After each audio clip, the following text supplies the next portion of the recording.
Oke, salam dan salam sejahtera. Dan pencerahan saya berkenaan dengan isu PRU yang mana kita tahu Presiden UMNO begitu gairah untuk mengadakan PRU dalam waktu terdekat nih. Dan dia berharap agar Perdana Menteri yang ada untuk datang menghadap kepada Yang di-Pertuan Agong untuk mengusulkan pembubaran parlimen.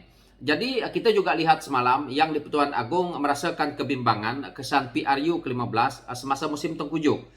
Apa yang kita boleh lihat di sini bahawa jelas menunjukkan Presiden UMNO lebih kepada untuk nak berkuasa, lebih kepada untuk mengambil kuasa dalam politik ini demi nak menyelamatkan nyawa dia sendiri. Yang mana hari ini kita tahu ini adalah musim tengkujuh dah bermula.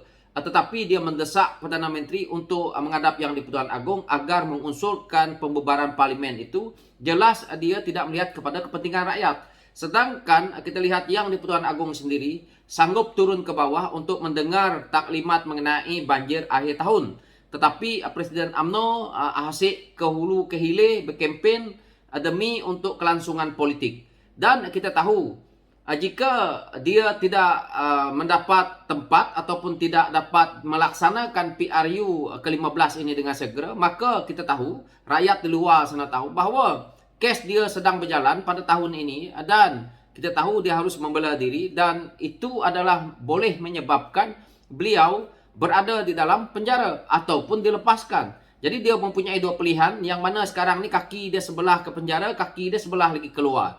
Itu yang menakutkan dia yang pertama. Yang kedua kita tahu apabila pembentangan pembelanjawan maka akan berlaku lah audit lah, PSC lah masuk untuk membentangkan apa yang berlaku dalam negara ini. Maka apabila pembentangan ini berlaku, akan ada soalan-soalan daripada pihak pembangkang. Jika yang melibatkan contohnya ketirisan ataupun ada yang dilihat ada rasuah di situ, maka akan ada persoalan timbul lagi. Maka akan dilihat lagi kebobrokan waktu zaman pemerintahan UMNO Barisan Nasional. Yang mana kita tahu isu-isu kapal ni, yang mana kapal hilang, meriam lagi yang terbaru ni. Ini adalah melibatkan kos yang boleh mencecah bilion.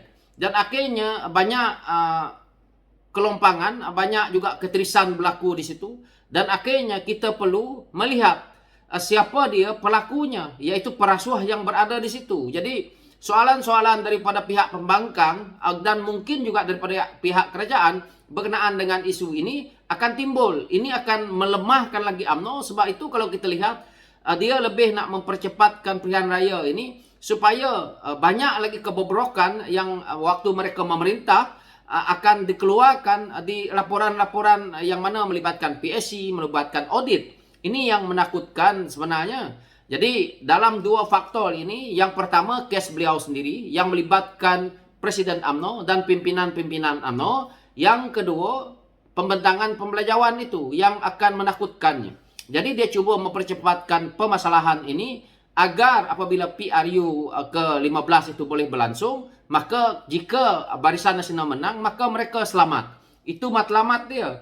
Dan kita lihat, dia menyalahkan kepada Pakatan Harapan, dia menyalahkan kepada parti yang lain, hanya untuk dia membuat propaganda bahawa kenyataan dia itu betul. Tetapi padahalnya dia sendiri tahu bahawa ini musim tengkujuh.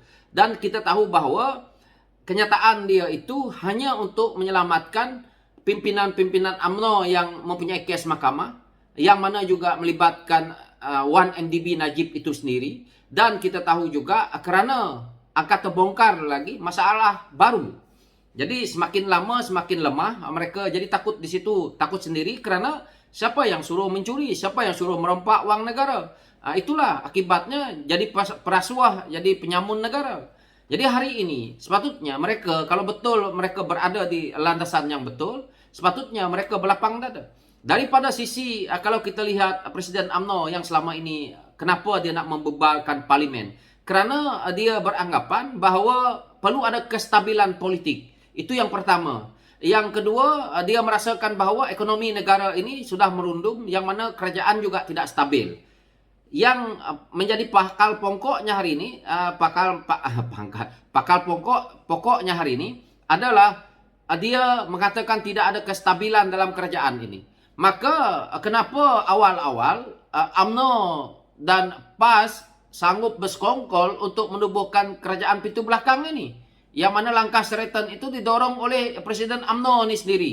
Dan hari ini kamu melihat bahawa Tan Sri Muhyiddin Yassin tidak berada di landasan yang betul, dilihat oleh UMNO gagal, dan akhirnya kamu tarik sokongan. Apabila tarik sokongan, maka Tan Sri Muhyiddin Yassin terpaksa meletak jawatan Perdana Menteri, dan akhirnya diganti oleh Perdana Menteri yang ada hari ini, yaitu Datuk Seri Ismail Sabri. Dan hari ini kamu merasakan juga kestabilan itu tidak ada, kegagalan itu ada. Maka awal-awal kenapa tidak melihat ke arah ini? Bermakna di sini pemimpin UMNO tidak membuat kertas kerja, tidak membuat analisa. Yang dia pentingkan adalah mie segera yang dia masak, dan akhirnya masak dia nak telan. Begitu juga apa yang dia buat berkenaan dengan banjir ni. Dia rasa bahawa kalau membuat pilihan raya hari ini, maka UMNO Barisan Nasional itu menang dan beliau boleh menjadi Perdana Menteri. Jadi dia berfikiran mudah. Dia juga mungkin di belakang-belakangnya, pemimpin kiri kanan beliau yang kaki-kaki bodek, kaki-kaki ampu ni, memberi wahyu bahawa UMNO itu boleh menang besar. UMNO sudah pun dilihat menang di Melaka, menang di Johor Bahru. Jadi dia punya garis panduan, benchmark dia adalah PRN yang lepas. Tetapi pada hakikatnya PRN dengan PRU itu berbeza jauh. Dan apa yang dia nak cuba buat berkenaan dengan isu yang mana dia lihat kerajaan ini gagal, yang mana dia nak PRU ini dengan cepat, kestabilan politik.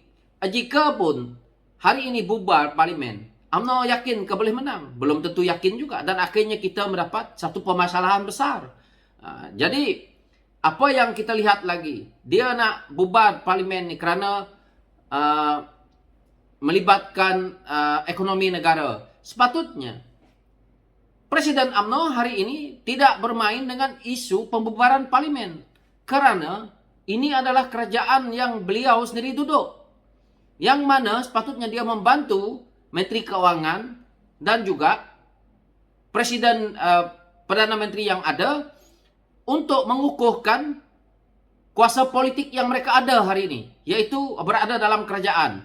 Kerana setiap gerak-geri pimpinan politik, setiap ketua-ketua parti yang apalagi seperti UMNO ni berada dalam kerajaan dan dilihat oleh pelabur-pelabur asing begitu lama, sepatutnya mereka tidak boleh keluarkan kenyataan seperti nak bubarkan parlimen ini dengan segera, mendesak sana, mendesak sini.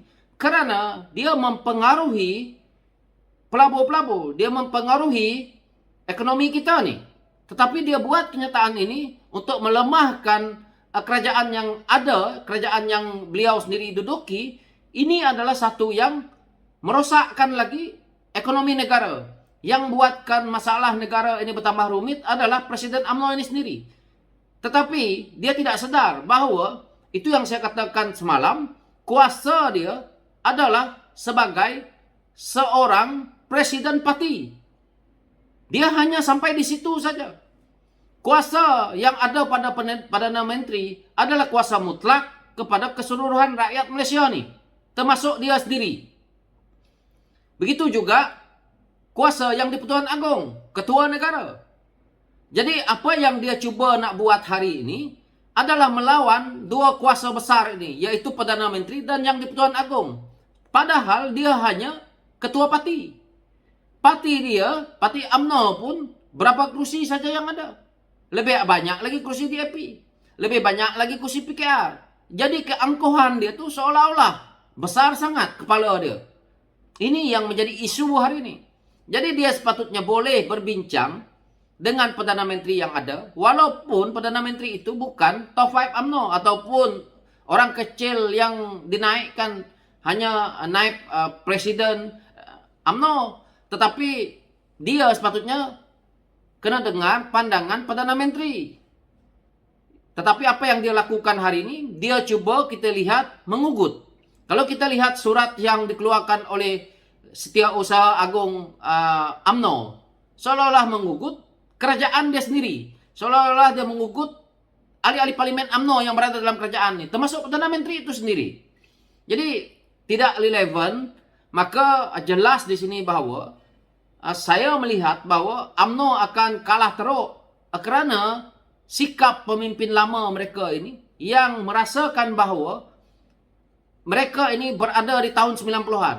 Yang mana letak tunggul kayu pun UMNO Barisan Nasional nak menang. Hari ini pemikiran anak-anak muda, pemikiran-pemikiran generasi baru dah berubah. Jadi pemimpin UMNO tidak perlulah. Apa yang saya lihat juga macam Setiausaha Agung UMNO.